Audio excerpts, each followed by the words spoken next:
Hello, I am Zena from NoStressMike.com. This is the other half of the No Stress Mike.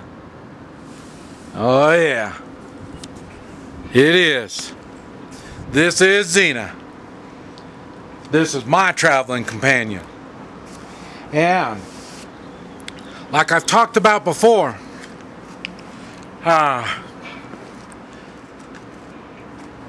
health is really important, and as you travel it really becomes important. In self-defense, it's very important. It's always best to stay your 100%. Zena has not kept up her 100%. I'm not sure.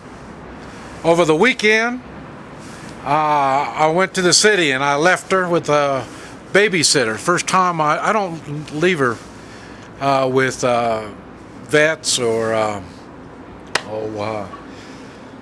people have a lot of dogs and this type of stuff. Well, but this time I found a dog hotel in the city I live, so I left her at the dog hotel just for one night.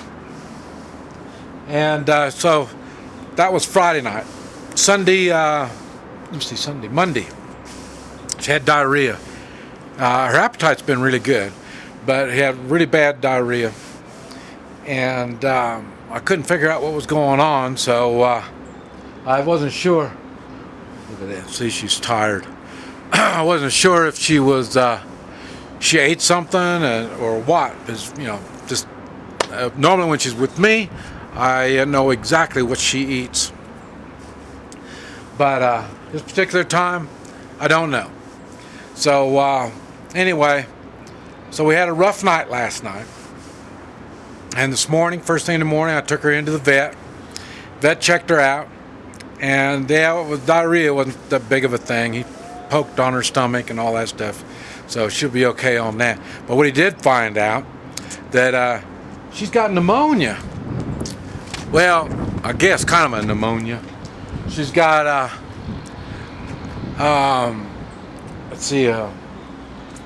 infected lung. So we're treating her for the infected lung right now. And now this is one of the disadvantages in traveling with an animal. Unless you know something about animals, I wouldn't have ever caught the infection part. And like I say, she is getting old, so I watch her real good, but I didn't notice it. Other than I noticed she doesn't move too quick. But like I say, the week before, that's when I got that other bug, and so I had diarrhea, and I wasn't moving too quick either, so that's why I didn't make no big deal about it. But anyway, just wanted to give you an update. That's the first time she's been sick in a long time, and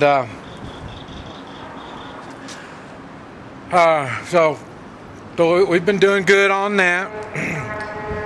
I'd say she's on a special food, so I got the best food I can get her down here. Wherever I travel, I always get her the very best.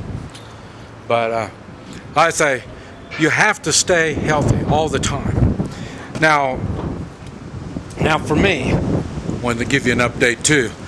I talk about the martial law they have down here, and it's no big deal. I mean, everybody just kind of takes it for granted. I mean, police pull anybody they want, they pull them over, and they can do whatever they want to them. No big deal.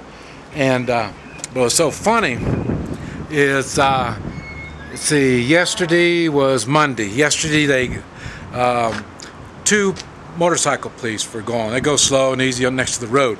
I went right by them, slow and easy, and then bammo, they got after me. And I've talked about before about the stickers I have in my car. That tells everybody that I'm not from here, so that makes me a target. And boy, they come after me all right. They come after me, and then they stop me, and then I gave them a photocopy, and I tell people, use your photocopy. Don't give them your real passport. I had a photocopy of my driver's license and my passport. And I had all the papers for my car and all that stuff. All my papers for my car all went good. But boy, he didn't like my photocopy of the passport. So he told me, it was funny because I was acting like I didn't really understand what he was talking about. But what he was saying was I needed the original passport, not a copy of it. And so, you know, we kept this up. And so finally, I got my money clip out. And their money is kind of like ours, 1s, 5s, 10s, 20s, 50s, and 100s. They also have 200s, but not too many of them. So I always have all the little stuff on the outside, and on the inside is the big. But that's in my money clip, the money I spend. So I only keep maybe 1 or 2 hundreds in there. And 100 equals about $12. And so I went through all my money, and I pulled out that 100. And then it was funny. I mentioned before, when they do a bribe, they'll reach inside their car, and that's your hint to give them money. So this time it was different. Like I say, it was 2 motorcycle cops. But the thing was funny, the older one was the one doing the talking, and the other one was the young boy. He was learning how to be corrupt. And so he kept talking and talking. Like I say, and it's funny, I felt bad. I handed it out to him, handed it out the window to him. And normally when they do the bribes, they don't do it where people can see the money. I held it inside the window, expecting him to reach in and take it, and he wouldn't. So, but I don't know. Maybe he didn't want to take it, or maybe I didn't have enough for him or something. Yes, he was showing the boy how to take the money. I felt bad sticking it out there to him, but he went on and took it and everything. So anyway, it was funny because the day before, Sunday, the military had another roadblock, and then they pulled me out of line. It was the military. And now this is what I'm not quite sure what to read in this. My papers for the car were in the trunk. So I got out of the car, opened the trunk, got the papers out, and handed it to him for the car, and then he told me to close the trunk lid. And I'm not quite sure why he wanted that, but anyway, that was it. And like I say, I showed him my photocopies, and that was good. Photocopies plenty good. So it was funny. What is the law? Does the law say you have to have the photocopy, or you have to have the original, or not? It doesn't make any difference. The corrupt cop stopped me for money anyway. He was going to get money out of me anyway.